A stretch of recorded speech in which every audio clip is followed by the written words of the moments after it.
With legions of formally attired servants tirelessly dispensing copious amounts of champagne, the Queen Mother led a life that epitomized the elegance of the Edwardian era, according to Hugo Vickers. However, despite the grandeur and luxury, her world was not without its imperfections. Worn-out carpets, holes in the fabric, and problematic wiring were persistent issues. A new theatrical production named Backstairs Billy is set to grace the Duke of York's Theatre in London's West End. This play promises to offer a humorous perspective on the relationship between the Queen Mother and her loyal backstairs page, William Tallon. Starring Dame Penelope Wilton and Luke Evans, this comedy, premiering tomorrow, is situated in the tumultuous year of 1979. During this period, the United Kingdom was grappling with political upheaval and widespread strikes. Nonetheless, behind the walls of Clarence House, the champagne continued to flow, seemingly untouched by the outside chaos. Intriguingly, the play also evokes memories of a bygone era, the Edwardian age, which has gradually receded into the annals of history. Despite the Queen Mother passing away less than 25 years ago, the lifestyle she presided over seems as remote as the Victorian era she was born into in 1900. In today's world, King Charles is more likely to hastily grab a sandwich at his desk, if he eats at all. In stark contrast, the Queen Mother's daily routine was characterized by a series of elaborate meals, far from ordinary affairs. The day would commence with drinks before luncheon, followed by a multi-course meal complete with wine and concluding with coffee. Butlers would gracefully navigate the dining table, ensuring that glasses were consistently filled. William Tallon, often referred to as Billy, was particularly adept at his role as the drink expert, and he seemed to have a strong aversion to empty glasses. The Queen Mother would jest about him, saying, "No point in putting your hand over the glass. He pours it through the fingers." Billy Tallon saw his mission as keeping the Queen Mother in good spirits and took it upon himself to be the master of ceremonies. He ensured that the Queen Mother's guests were at ease and content before her arrival in the drawing room. Once he had orchestrated their placement to his satisfaction, he would go and fetch her. The entrance of a pair of corgis would signal her arrival, and then she would take charge, with Billy gracefully fading into the background. Her guests were often notable figures from the worlds of arts, music, or museums, including John Benjamin, Frederick Ashton, Roy Strong, and Ted Hughes. The Queen Mother had a knack for plucking them out of their domains and entertaining them with the utmost regal charm. Her guiding principle was that anyone who crossed her path should depart with a sense of happiness. In the afternoon, a substantial tea would be served, but the lady clerks, due to a Tallon-imposed point of etiquette, were notably denied the scones. Dinner was another splendid affair, with the Queen Mother donning full evening attire. Her choice of attire depended on the occasion.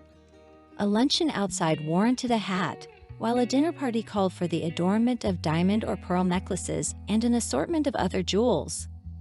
On a fine summer day at Clarence House, the Queen Mother would suggest that the dining room table be moved outdoors and set just as it would be indoors. Similarly, during her annual visit to Walmer Castle, where she held the title of Lord Warden of the Cinque Ports, the silverware would be transported from London, and in later years, even the dining room table, for a formal lunch and dinner. Clarence House was just one of the residences Queen Elizabeth, the Queen Mother, called home. When she relocated to Royal Lodge, a procession of cars could often be observed heading towards the gates in Windsor Great Park. This was yet another venue for her gracious and elegant entertaining. At Royal Lodge, the Queen Mother continued her tradition of hosting gatherings. The expansive lawn played host to games of croquet, and on some evenings, the estate would be filled with enchanting performances. The likes of Edward Fox would take the stage, Noel Coward would enchant the audience with his piano skills, and John Benjamin would captivate with his poetry recitations.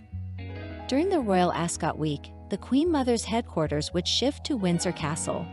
An astonished guest would witness the flurry of activity as numerous outfits and hat boxes were brought in, as the Queen Mother had not yet decided what she would wear. Scotland held a special place in her heart.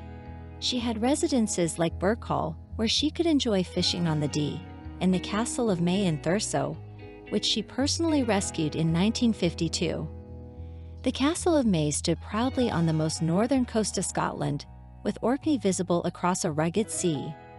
Queen Elizabeth, the Queen Mother, was undoubtedly the last of the great Edwardian ladies. Her charm and elegance were unmatched.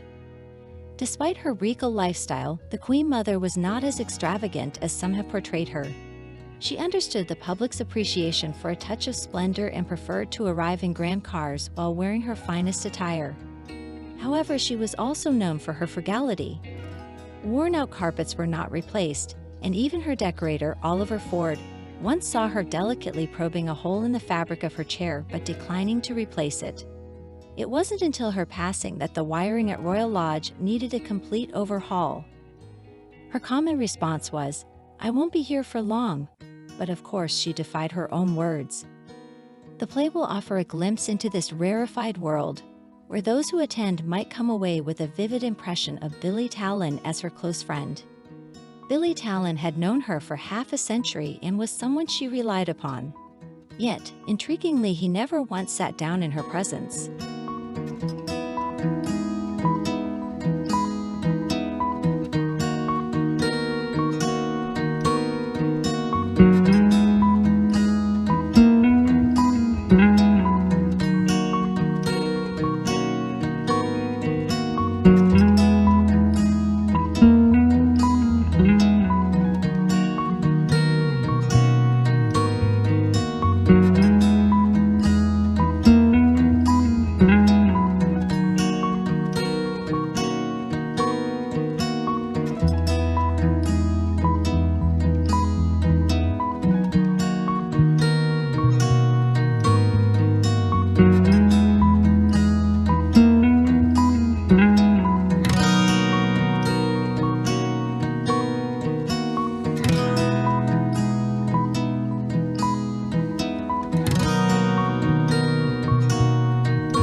Dear friend, if you like everything new about the royal family and don't want to miss all the novelties, subscribe to our channel and like it.